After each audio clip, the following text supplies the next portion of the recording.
Hello, আসসালামু আলাইকুম। কি অবস্থা সবার? আশা করি সবাই অনেক ভালো আছো। সো আমি ভাবছিলাম যে আমি হচ্ছে সরাসরি একদম ওভার ফিটিং আন্ডার ফিটিং এর ভিডিওতে চলে যাব, কিন্তু ভাবলাম যে যেহেতু ক্লাসিফিকেশনে আমি হচ্ছে কে নিয়ারেস্ট নেইবার যে মডেলটা ওইটার একটা এক্সাম্পল দেখিয়েছি এবং ওইটার কোড দেখিয়েছি, কিন্তু কোডের যে ব্যাকএন্ড কোডে কিভাবে কাজ করতেছে সাইকিট লার্নে, ঠিক আছে, ওইটাকে দেখানো হয়নি। এবং ওইটা না জানলে আমরা পরবর্তীতে যখন ওভার ফিটিং আন্ডার ফিটিং এ যাব, ঠিক আছে, তখন আমাদের একটা মানে গ্যাপ রয়ে যাবে এবং নলেজের একটা গ্যাপ খুব খারাপ জিনিস। ঠিক আছে, নলেজ জিনিসটা সবসময় একদম ভরাট থাকা উচিত। যদি কোনো একটা জায়গায় এরকম থাকে না, আমরা যখন ইঞ্জিনিয়ারিং করছি কোনো একটা জায়গায় যদি এয়ার গ্যাপ ক্রিয়েট হয়ে যায় বা কোনো একটা বাবল ক্রিয়েট হয়ে যায়, ওটা কি করে, ওটা কিন্তু আশপাশে সবকিছু নষ্ট করে দেয়। ঠিক আছে, সো আমাদের নলেজের মধ্যে যাতে কোনো রকম এয়ার গ্যাপ তৈরি না হয়, ঠিক আছে, নলেজটা যাতে একদম প্রোফাউন্ড থাকে, লেয়ারটা যাতে মানে একদম ভরাট থাকে। সো আজকে আমরা যেটা করব, মনে আছে আমরা ক্লাসিফিকেশনের একটা এক্সাম্পল দিয়েছিলাম যেটা হচ্ছে ইমেইল স্প্যাম নাকি নট স্প্যাম এটা চেক করার জন্য। এই এক্সাম্পলটাই আবার আজকে আঁকাবো, আঁকিয়ে এই জায়গায় আমরা কেএনএন অ্যাপ্লাই করে দেখবো যে এই জায়গায় কেন আমরা কেএনএন অ্যাপ্লাই করি। লিনিয়ার রিগ্রেশন বা মানে ক্লাসিফিকেশন দিয়ে তো কাজ চলতেছিল, এখানে কেন আমার কেএনএন লাগবে। ঠিক আছে, ওকে, চলো আমরা গ্রাফটা আঁকাই। আচ্ছা, এইটাই সেম গ্রাফ। এখানে আমরা দুইটা এরকম ফিচার নিয়েছিলাম, তোমাদের যাদের মনে নেই আরেকবার জিনিসটা একটু বলে দিচ্ছি। একটা ফিচার ছিল আর্জেন্সি, অর্থাৎ খুব তাড়াতাড়ি মানে আমার যে স্প্যামার সে করবে কি খুব তাড়াতাড়ি কোনো একটা টাকা পাঠাইতে বলবে বা বিকাশ অ্যাকাউন্টের নাম্বার দিতে বলবে অথবা হচ্ছে ব্যাংকের নাম্বার দিতে বলবে। আর মানি, ঠিক আছে, ওইখানে মানে টাকার পয়সার কথা বলবে। এরকম দুইটা ফিচার জিমেল বের করছে যে ম্যাক্সিমাম স্প্যামের ক্ষেত্রে এই দুইটা ফিচার থাকে। সো আমরা দুইটা ফিচার নিয়ে কাজ করতেছিলাম, ওইটার একটা এরকম প্লট করতেছিলাম। ধরো লাল যেগুলা, লালগুলা হচ্ছে আমার স্প্যাম, ঠিক আছে, আর যেগুলো হচ্ছে একটু আর্জেন্সি কম বা মানি কম, ঠিক আছে, ওইগুলো হচ্ছে আমার নট স্প্যাম। সো এটা কালো দিয়ে করি, যেহেতু কালো দিয়ে আমরা প্লটিং করেছি, এটা হচ্ছে নট স্প্যাম। কিন্তু রিয়েল লাইফের ক্ষেত্রে জিনিসগুলো কি এত সিম্পল হবে? এখানে মনে করো যে একটা স্প্যামার, ঠিক আছে, সে তো খুব চালাক।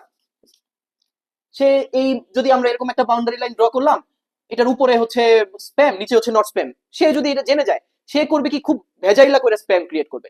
ব্যাটম্যানের ডার্ক নাইট মুভিতে আলফ্রেডকে যখন হচ্ছে ব্যাটম্যান জিজ্ঞেস করে আর কি, ঠিক আছে, যে এখানে যে জোকার, জোকার তো মানে কি চাবে কি করতেছে কারে মারতেছে বোঝা যাচ্ছে না, ঠিক আছে, তখন হচ্ছে ব্যাটম্যান প্রেডিক্ট করে যে জোকারের হয়তো টাকা লাগবে, নর্মালি ভিলেনদের টাকা লাগে, কিন্তু তখন আলফ্রেড বলে যে some man wants to see the world burn, ঠিক আছে, মানে কিছু মানুষ খুবই থাকে হচ্ছে তাদের কোনো মানে টাকা পয়সার প্রতি কোনো মায়া নাই এবং তারা এক্স্যাক্টলি কি করতেছে তারা নিজেরাও জানে না, তারা কইরা মজা পাইতেছে। ধরো স্প্যামার হইতেছে এরকম একটা লোক, ঠিক আছে, মানে সে ক্যান করতেছে সে জানে না, সে চাইতেছে মানুষের মানে মিসগাইড করতে, ঠিক আছে, মানুষের মিসলিড করতে, ওটাই হচ্ছে ওর কাজ। ওর দেখা যাবে সে এইখানে এই দুটা ফিচারের ধার কাছে গেল না, সে করলো যেটা এরকম একটা জায়গায় এদের মাঝখানে অথবা এরকম একটা জায়গায় সে কি করলো একটা স্প্যাম মেসেজ দিয়ে দিল, অর্থাৎ স্প্যাম ইমেল দিয়ে দিল। এই ইমেলটার মধ্যে দেখা গেল যে এরকম ফিচার, বাট ইমেলটা হচ্ছে স্প্যাম। মনে করো সে এরকম একটা মেল বানাইলো যেই মেলটাতে এরকম লেখা যে আমরা আপনার প্রোফাইল রিভিউ রিভিউ করছি, আপনি আমাদের অ্যাপ্লাই করছিলেন, লিঙ্কডইন থেকে আপনার প্রোফাইল পাইছি, আপনি চাকরি ইন্টারভিউতে আসেন, ঠিক আছে, এবং আমরা মোটামুটি কোয়াইট কনভিন্সড আপনার বেতন হবে এত টাকা, আপনার জব হবে এই জায়গায়, খুব ভালো অফিস, অফিসের একটা ছবি টবি অ্যাড্রেস গুগল ম্যাপ সবকিছু দিয়ে দিল। তুমি তো ভাবলা যে ভাই এটা তো তাহলে আমার চাকরি হয়ে গেছে, তুমি স্প্যাম ইমেলে সারা দিয়ে তুমি চলে গেলা অফিস ইন্টারভিউ দিতে, গিয়ে দেখলে ওখানে কোনো কিছু নাই, অথবা আরো খারাপ কিছু হইতে পারে, তোমার আটকায় দেখা যাবে তোমার বাপ মারে ফোন দিয়ে কইতেছে আমার 1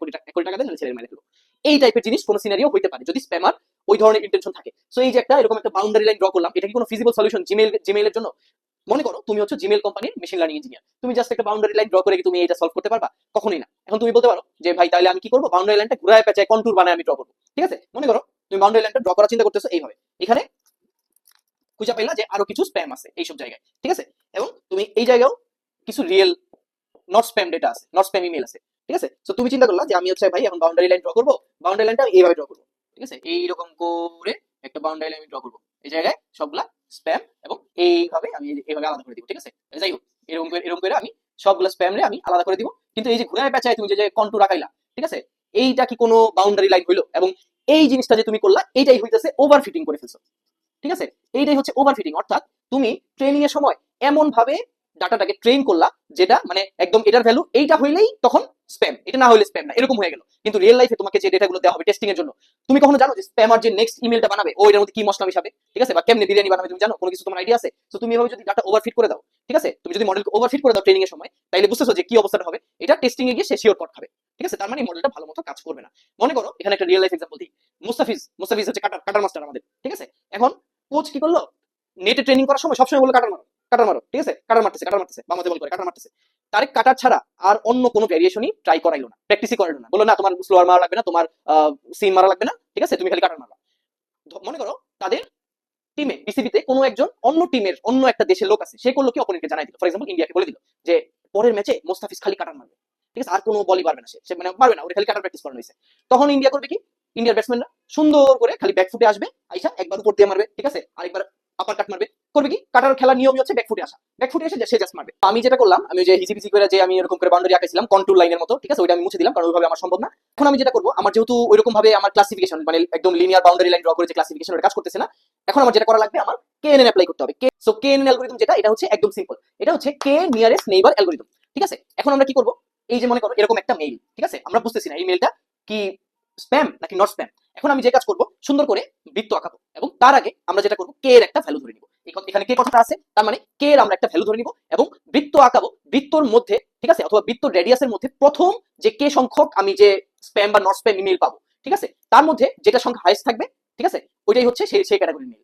অর্থাৎ কে সংখ্যক নাম্বারের মধ্যে যদি স্প্যাম ইমেইলের সংখ্যা বেশি থাকে তাহলে এই ইমেলটা স্প্যাম, আর উল্টা যদি হয় কে সংখ্যক ইমেইলের মধ্যে যদি নট স্প্যাম ইমেইলের সংখ্যা বেশি থাকে তাহলে এই যে ইমেলটা হচ্ছে নট স্প্যাম, ঠিক আছে। সো আমি এখন যেটা করব, আমি একটা সার্কেল ড্র করব, ঠিক আছে। সো এই সার্কেলটা কিভাবে ড্র করা যায়, ধরে নাও কে এর ভ্যালু হচ্ছে 2, ঠিক আছে। সো আমি সার্কেল এরকম করে ড্র করলাম, ড্র করার পরে এখানে আমি একটা ভ্যালু পাইলাম, ঠিক আছে। এই যে দেখো এখানে যে রেড ডটটা আছে, যেটা হচ্ছে একটা স্প্যাম ইমেল, আমি একটা ভ্যালু পাইলাম, ঠিক আছে। সো আমি কি করব, আমি একটা এখানে টেবিল লাগাই, টেবিলের মধ্যে আমি দিলাম হচ্ছে এক নাম্বার যেটা, ঠিক আছে, এক নাম্বার যেটা, এটা কি স্প্যাম নাকি নট স্প্যাম, ঠিক আছে, spam not spam, short form লিখলাম, ঠিক আছে। তো এটা হচ্ছে স্প্যাম, তাহলে স্প্যামে একটা টিক চিহ্ন দিয়ে দিলাম। তারপর বৃত্তটা কি করব, আমি আবার বড় করব। সো বৃত্তটা আমি যেটা করব, বৃত্তটা আমি আবার বড় করব, ঠিক আছে। বড় করার পরে দেখো আমি এই পয়েন্টটা পেলাম, যেটা হচ্ছে একটা নট স্প্যাম, ঠিক আছে। দেখো এখন কি হয়ে গেল, টাই হয়ে গেল। মানে নট নেসেসারিলি যে টাই হওয়াই লাগবে এরকম না, বাট ধরো টাই হয়ে গেল। টাই হলে আমি কি করব, কে এর ভ্যালুটা বাড়াই দিব, কে এর ভ্যালু এখন 3 করে দিব, ঠিক আছে। এটা হচ্ছে ওই ফুটবলের পেনাল্টির মতো, টাই ব্রেকার হয় না লাস্টে, যে পাঁচটা পাঁচটা করে প্রতিটা টিমই মারে, যে টিমের গোল সংখ্যা বেশি থাকে ওই টিম জিতে যায়, ওই রকম অবস্থা। এবং যতক্ষণ পর্যন্ত মানে একটা টিম লিড না নেয় ততক্ষণ পর্যন্ত এই টাই ব্রেকারটা চলতে থাকবে, ঠিক আছে। ততক্ষণ পর্যন্ত আমরা কে এর ভ্যালু বাড়াইতে থাকবো, ওকে। সো এখন আমি যেটা করবো, কে এর ভ্যালু আরেকটু বড় করবো এবং আরেকটু যখন আমি বড় করবো তখন আমি এই পয়েন্টটা পাবো, ঠিক আছে। এই পয়েন্টটা কি, নট স্প্যাম। তাহলে নট স্প্যাম ইমেলের সংখ্যা হচ্ছে 2 আউট অফ 3 আর স্প্যাম ইমেলের সংখ্যা হচ্ছে 1 আউট অফ 3। তাহলে এই যে এই ইমেলটা হচ্ছে একটা নট স্প্যাম ইমেল, ঠিক আছে, নট স্প্যাম ইমেল। এইটাই এটাই একদম সিম্পল ভাষায় কেএনএন অ্যালগরিদম, ঠিক আছে। এখন তোমাদের কথা হচ্ছে যে ভাই এই জায়গায় যদি অনেকগুলো ভেরিয়েবল আছে, মাল্টি ভেরিয়েবল আছে, আপনি তো এখানে দুইটা ফিচার নিয়ে কাজ করছেন, ফিচার যদি আরো অনেক বেশি থাকে, 100টা ফিচার থাকে, এখানে কোনো ভয় পাওয়ার কোনো কিছু নাই। তখন যেটা হবে, মনে করো 100টা ফিচার যদি থাকে, আমরা যেটা করবো x1 y1 x2 y2 a b c d এরকম করে আমরা প্রতিটা ফিচার ভাগ করে নিব এবং এখানে আমরা এই যে এই পয়েন্টটার সাথে প্রতিটা ফিচারের কি করব, ডিসটেন্স বের করব, ঠিক আছে। ডিসটেন্স কি দিয়ে বের করা যায়, ম্যানহাটন একটা প্রসেস আছে, আমি অত ডিপে যাচ্ছি না, বাট বলতেছি স্ট্যাটিস্টিক্সের একটা ম্যানহাটন একটা প্রসেস আছে যেটাতে ডিসটেন্স বের করা যায়। আর আরেকটা আছে ইউক্লিড প্রসেস, যেটা ওই যে দুইটা পয়েন্টের মধ্যে ডিফারেন্স, ঠিক আছে, জানো মেবি এটা x1 y1 মনে করো একটা পয়েন্ট আর x2 y2 একটা পয়েন্ট, ঠিক আছে। সো এটার দুইটার মধ্যে ডিফারেন্স কি, x1 এর সাথে x1 এর x1 এর সাথে x2 এর পার্থক্য প্লাস y1 এর সাথে y2 এর পার্থক্য, ঠিক আছে, এটা রুট স্কয়ার। যদি এখানে আরো পয়েন্ট থাকে, ধরো এ বি সি ডি আরো আরো ফিচার এড হয়, তখন এরকম ভাবেই এড হবে, ঠিক আছে। ধরো তখন এটা হয়ে যাবে এরকম x1 x2 whole square plus y1 y2 whole square plus a1 a2 whole square plus b1 b2 whole square plus dot dot dot dot n1 n2 whole square. জিনিসটা হচ্ছে এরকম, ঠিক আছে। সো 100 ফিচার হলো এইভাবে আমরা জিনিসটা এখানে আমরা কি করব, ডিসটেন্স বের করব, ঠিক আছে। ডিসটেন্স এরকম একটা টেবিলে এরকম একটা ডিসটেন্স বের করব, ঠিক আছে। ধরে নাও এই যে এই পয়েন্ট, যেটা এই পয়েন্টটা হচ্ছে কত নাম্বার ইনডেক্স, পাইথনে শিখাইছিলাম যেটা, যেটাকে ধরবো, যেটা ধরে আমরা কাজ শুরু করবো, এটা হচ্ছে আমরা 0 নাম্বার ইনডেক্স ধরবো। তারপরে ধরো এই পয়েন্টটা হচ্ছে 1 নাম্বার ইনডেক্স, তারপরে এই পয়েন্টটা হচ্ছে, লাল পয়েন্টটা কোথায় গেল, মুছে গেছে, আচ্ছা যাই হোক, এটা হচ্ছে 2 নাম্বার ইনডেক্স, ঠিক আছে। এই যে লাল পয়েন্ট ধরে নিলাম, এটা হচ্ছে 3 নাম্বার ইনডেক্স। এরকম করে প্রতিটা পয়েন্টেরই আমরা কি করব, একটা এরকম ডিসটেন্স বের করব। ধরো এখানে আমরা ইউক্লিডিয়ান প্রসেস দিয়ে একটা ডিসটেন্স বের করব এবং ওইটা একটা টেবিলে বসাবো, ঠিক আছে। টেবিলে বসানোর পরে আমরা দেখবো যে কোন পয়েন্টটার সাথে ডিসটেন্স হচ্ছে সবচেয়ে কম, যদি এখানে মাল্টিপল ফিচার থাকে, ঠিক আছে। সেই পয়েন্টটা কি স্প্যাম নাকি নট স্প্যাম। ধরো এখানে কয়েকটা পয়েন্ট আমি বের করলাম, ঠিক আছে। 1 নাম্বার পয়েন্টের সাথে গ্যাপ হচ্ছে 10 মনে করো, 2 নাম্বার পয়েন্টের সাথে গ্যাপ হচ্ছে 5, 3 নাম্বার পয়েন্টের সাথে এই যে ডিসটেন্সের গ্যাপটা, ডিসটেন্স হচ্ছে কত, ডিসটেন্স হচ্ছে মনে করো 7। এটা আমি অ্যাজাম্পশন, আমি এখানে গ্রাফের সাথে মিল নাই, আমি জাস্ট বলতেছি যে আমি এরকম একটা সবগুলো পয়েন্টের সাথে আমি একটা টেবিল ড্র করব, ঠিক আছে। সো এই টেবিলে এরকম করে মনে করো এটা হচ্ছে 15 আর এটা হচ্ছে 20, তাহলে সবচেয়ে কম কোনটা, সবচেয়ে কম হচ্ছে 5, ঠিক আছে। এখন কে এর ভ্যালু যদি কত হয়, কে এর ভ্যালু যদি ধরো 3 হয়, ঠিক আছে। সো সবচেয়ে কম 3টা নিব, তো এই 2 নাম্বারটা, 3 নাম্বারটা আর একটা হচ্ছে 1 নাম্বারটা, ঠিক আছে। তো মনে করো এটা হচ্ছে স্প্যাম, এটা হচ্ছে নট স্প্যাম, এটা হচ্ছে স্প্যাম। তাহলে এই ইমেলটা, এটা যদি আমি একটা স্কোর করি, তাহলে স্প্যাম কত, স্প্যাম হচ্ছে 2 out of 3 are not spam কত, 1 আউট অফ 3, ঠিক আছে। তাহলে এই যে ইমেলটা, এই ইমেলটা কি, ইমেলটা হচ্ছে একটা স্প্যাম ইমেল, ঠিক আছে। আশা করি তোমরা এই জিনিসটা বুঝতে পারছো। সো এরকম করে আমরা যদি মাল্টিপল ফিচার এড হয়, ঠিক আছে, অর্থাৎ মাল্টিপল ভেরিয়েবল যখন আমরা এড হয়, তখন আমরা যেটা করব, এই যে এরকম করে আমরা ডিসটেন্স মেজার করব এবং ওগুলোকে একটা টেবিলে নিব, ঠিক আছে। নিয়ে ওইখানে আমরা সর্টিং করব, সর্ট করব যখন, তখন এই যে যে কে সংখ্যক যে আমার ভ্যালু, ঠিক আছে, কে নাম্বার অফ এলিমেন্ট, ওইটুকু নিয়ে আমরা কাজ করব। কে নাম্বার এলিমেন্ট যেটা, কে নাম্বার এলিমেন্টের মধ্যে স্প্যাম কয়টা, নট স্প্যাম কয়টা, ঠিক আছে। যদি স্প্যাম সংখ্যক ইমেইলের সংখ্যা বেশি হয়, তাহলে এই যে ইমেইলটা, কোশ্চেন মার্ক ইমেইলটা, এটা হচ্ছে একটা স্প্যাম ইমেইল। আর যদি নট স্প্যাম ইমেইলের সংখ্যা বেশি হয়, তাহলে এটা হচ্ছে একটা নট স্প্যাম ইমেইল, ঠিক আছে। জিনিসটা অনেকটা সিম্পল।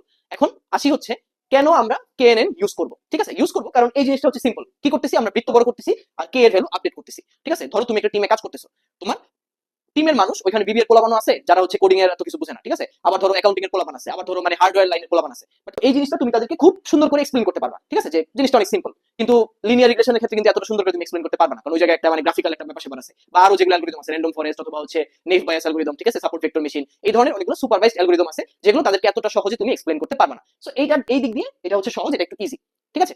কিন্তু এই জায়গায় এখন আসি আমরা কিছু নিন্দা করি। এতক্ষণ তো আমরা মানে কেএনএন এর প্রশংসা করলাম যে এটা অনেক সহজ, ঠিক আছে। নিন্দা করি, নিন্দাটা হচ্ছে কেএনএন অ্যালগরিদমের ক্ষেত্রে সবচেয়ে বড় সমস্যা কি জানো? এখানে কোনো কিছু ট্রেন করা যাচ্ছে না, ঠিক আছে। এখানে কি হচ্ছে, টেস্টিং এর উপর একটা বার্ডেন করতেছে, ঠিক আছে, টেস্টিং বার্ডেন। কারণ দেখো সবকিছু কিন্তু টেস্টিং এর সময় হচ্ছে। তুমি কি জানো এই যে স্প্যামার বেটাটা সে নেক্সট ইমেল কি দিবে, ঠিক আছে, তোমার কাছে কিন্তু ট্রেনিং এর জন্য কোনো ডেটা সেট নাই, তুমি সবকিছু রিয়েল টাইমে টেস্টিং এর সময় করতেছো। তার মানে এই যে টেস্টিং এর সময় একটা ভুল হওয়ার একটা সম্ভাবনা আছে, কারণ তুমি মডেলটাকে ওইভাবে ট্রেন করতে পারতেছো না। এটা গেল এক নাম্বার, ঠিক আছে। দুই নাম্বার হচ্ছে কে এর ভ্যালু সেট।